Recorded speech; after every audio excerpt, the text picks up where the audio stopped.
Andiamo. My name is Anna Francese-Gas, and I'm a chef and cookbook author focused on making classic Italian dishes that are fast, easy, and most of all, fun. I'm excited. Cooking absolutely does not have to be complicated. With a few simple ingredients and a couple of very easy techniques, I've created snacks and dishes that everyone can make at home. It's quick, Italian, and fun. And of course, made with love. Welcome to my kitchen. I'm excited today because today we're gonna be thinking, and we're gonna be thinking outside the pizza box. We all love pizza, but sometimes it's nice to just take a really great snack and completely flip it upside down. And that's what we're doing today. First, we're gonna make my cauliflower pizza. And this is gonna be different than the cauliflower pizzas that you've had. This one is a true cauliflower pizza. On deck, we have a cheesy pizza rice. This is gonna look and feel like a risotto, but with a great, fantastic cheese pull. First up, cauliflower pizzas. We're gonna start on the end. The end's not gonna be workable, so I'm just gonna get it off, okay? These are great for the compost. And I'm gonna try to make big 1-inch pieces, okay? So those we're gonna use, don't worry, no waste here, but that's not gonna be a good pizza slice. Now that is a great pizza slice. So, I have a sheet pan right here. I'm gonna drizzle some olive oil. Now, a lot of times, I will put parchment down. Parchment's great because parchment keeps it clean, it's an easier cleanup. But when I'm roasting vegetables, I love the caramelization that happens to the cauliflower when I have it directly on the hot sheet. So this is one of those instances where I'm not gonna use aluminum foil or a pad or parchment.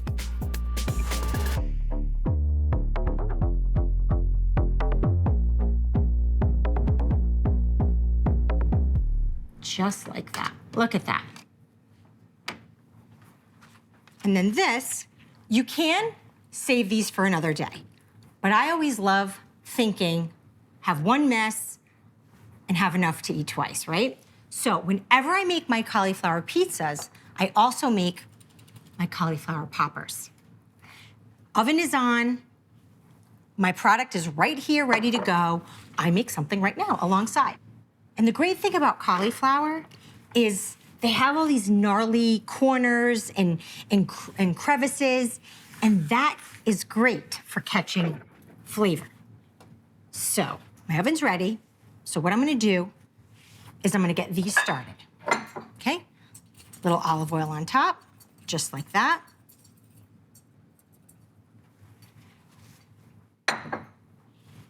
Little pep.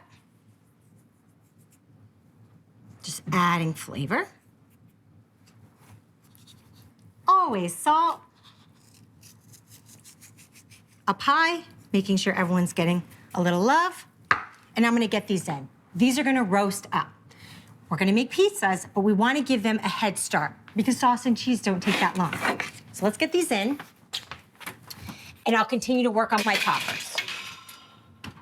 So while those get started, because they're cut thicker, they're gonna take longer than my poppers, we can finish up the poppers.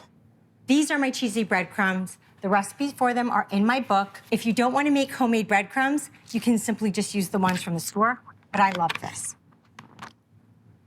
So same thing, these are seasoned, but I'll add a little bit more.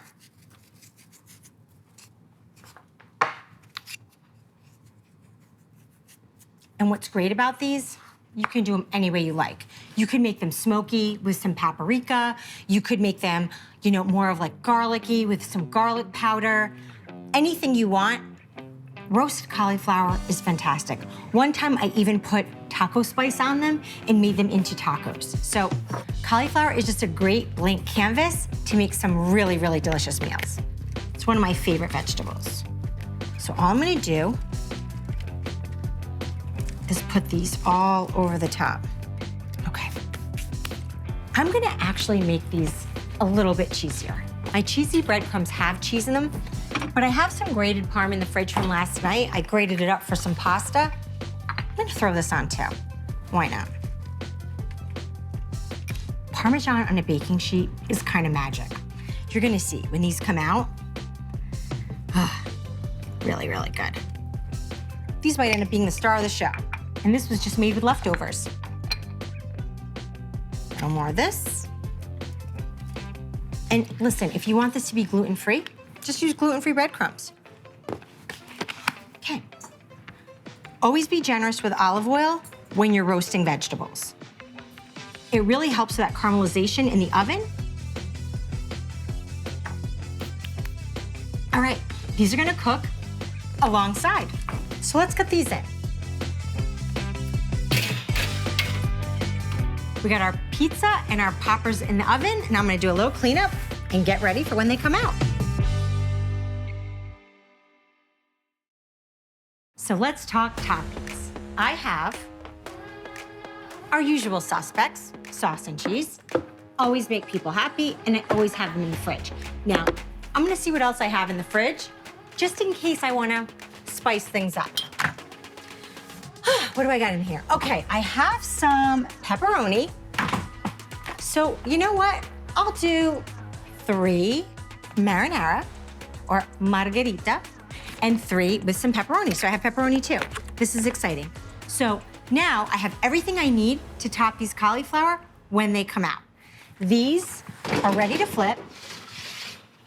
So this is the thing. The reason that I flip them is because they're gonna cook the best on the bottom.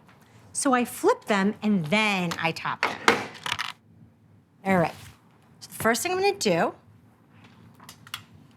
is give them a flip, just like this. So see how it's already starting to caramelize and it's nice and soft? This side is pretty much cooked through, so I don't have to worry about giving you a raw crust. I'm giving you a cooked crust because this is gonna get the topping's gonna get nice and warm, and then the bottom is gonna continue to cook on the baking sheet. Now look, this one's breaking a little bit, but I'm not mad because I'm gonna just put it back together just like this, okay? And my sauce and my cheese are gonna help glue everything back together. There we go. All right, our cauliflower pizzas are ready to go. Now, grab some spoon.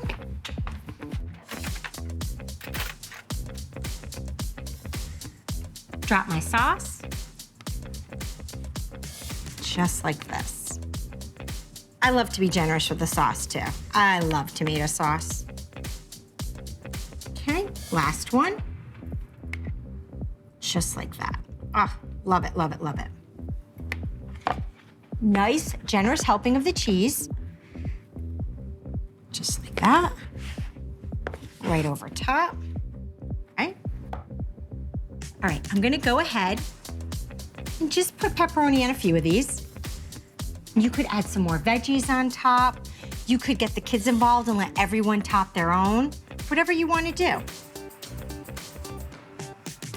All right, so I got a row of pepperoni pizza and a row of margherita pizza.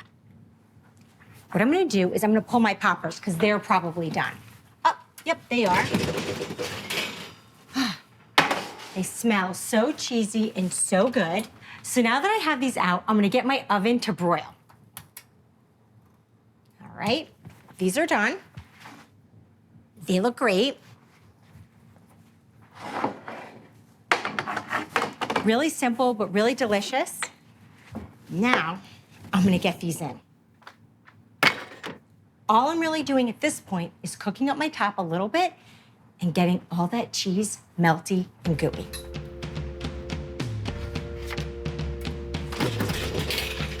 So they're in, but don't go too far because anytime you're using the broil function, anything you put in there is gonna cook very quickly. And we want our cheese to melt, not burn. I'm gonna put these in a little bowl because as I grab them, all those cheesy breadcrumbs have been toasted. The extra cheese is there, and it's all gonna mix together. This is a fantastic side dish, or even as an appetizer. They're phenomenal. Okay. Those are done. Our poppers are gorgeous. Let's go grab those pizzas. Oh yeah, this is exactly what I was looking for. I have a beautiful brown mozzarella situation going on, along with the pepperoni. Ah, so gorgeous. I can't wait to start plating these up.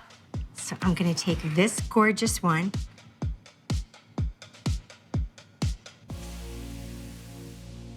And then I'll take this guy, just to have some options.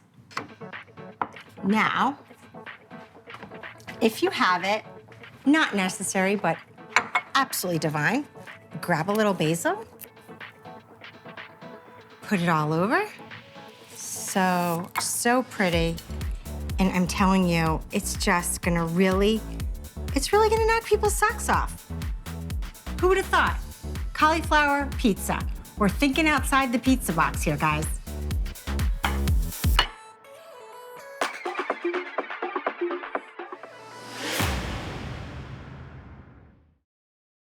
Welcome back. Today we are thinking outside of the pizza box. I'm gonna take a snack that you've loved for your whole life and I'm gonna turn it on its head.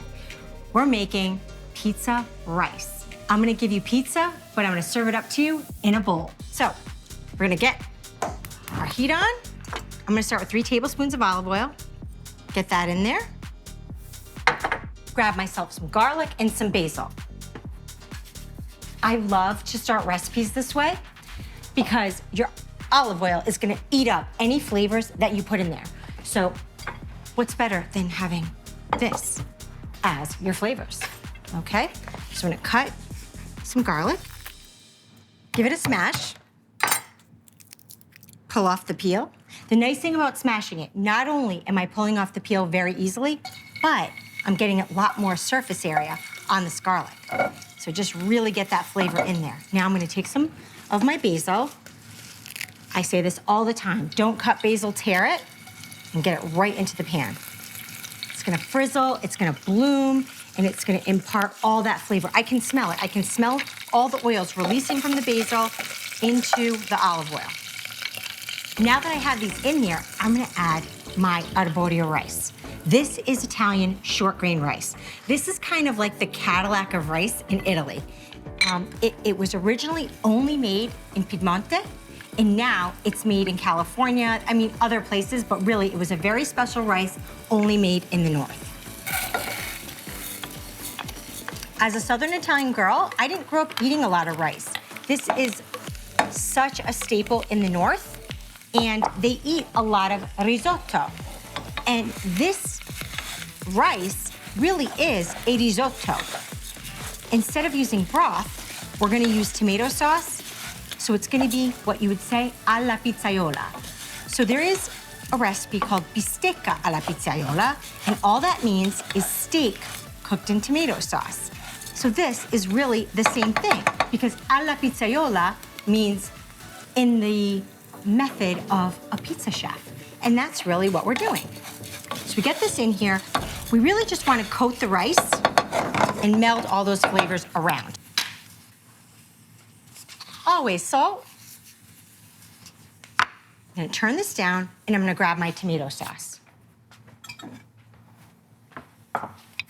We need half a cup. I'm using tomato passata. Passata is really the Italian word for pureed. So if you're in the grocery store and you see passata and you say, oh, what's that? It's just pureed tomatoes. So you can also just buy pureed tomatoes. Tomato puree. Okay, so I got half a cup here. Get this in, just like that. Sizzle, sizzle, sizzle. Give it a mix. You don't want your rice to burn or stick, so quickly get it moved around. But you want to keep it hot because now we're going to add water.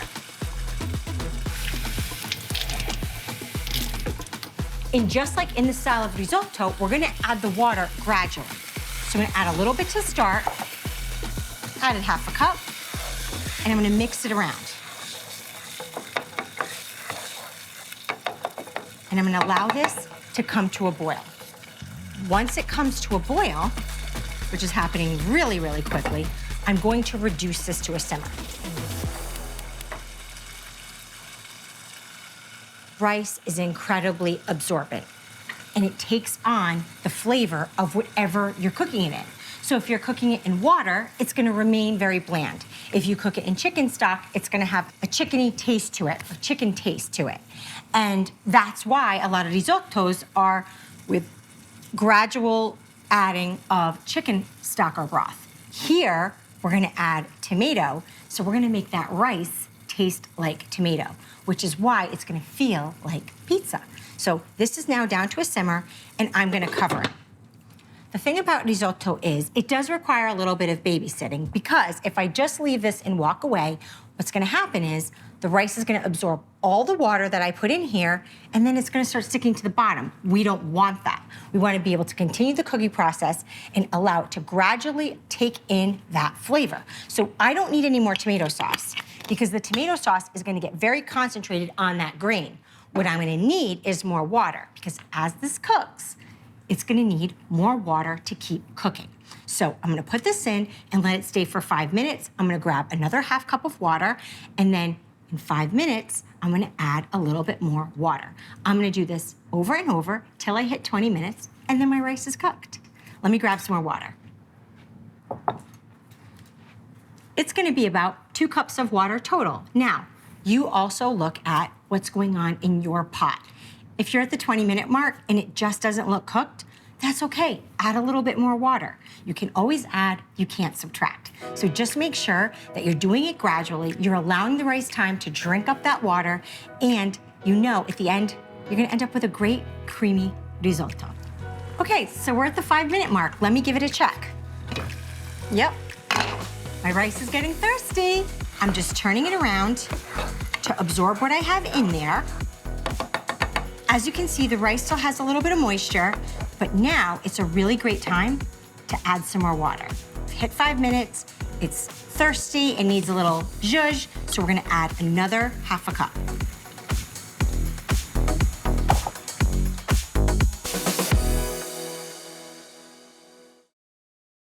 So at this point, I've added water 3 times. We're at the 15-minute mark, I'm gonna give it a check again. Yep.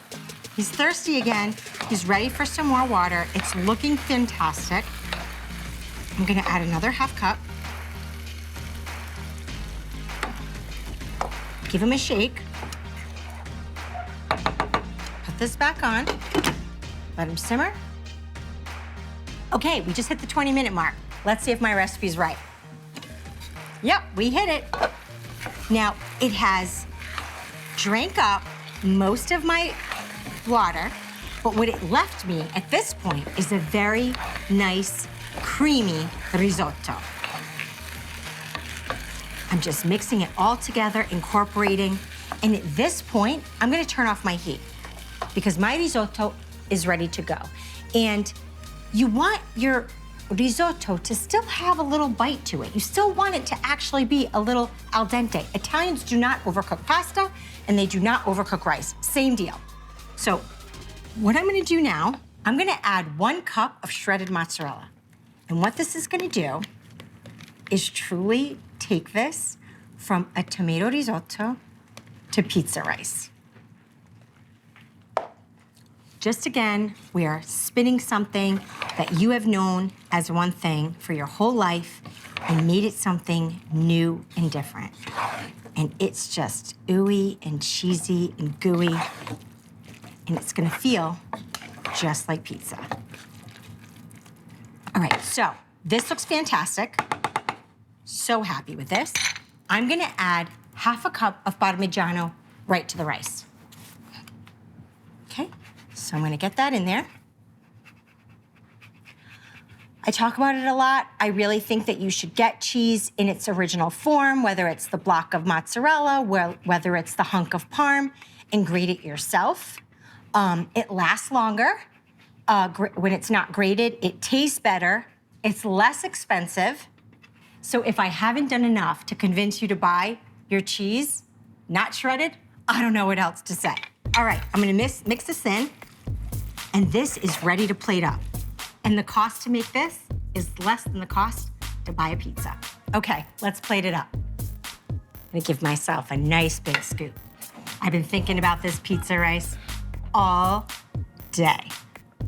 Look at that cheese. All right.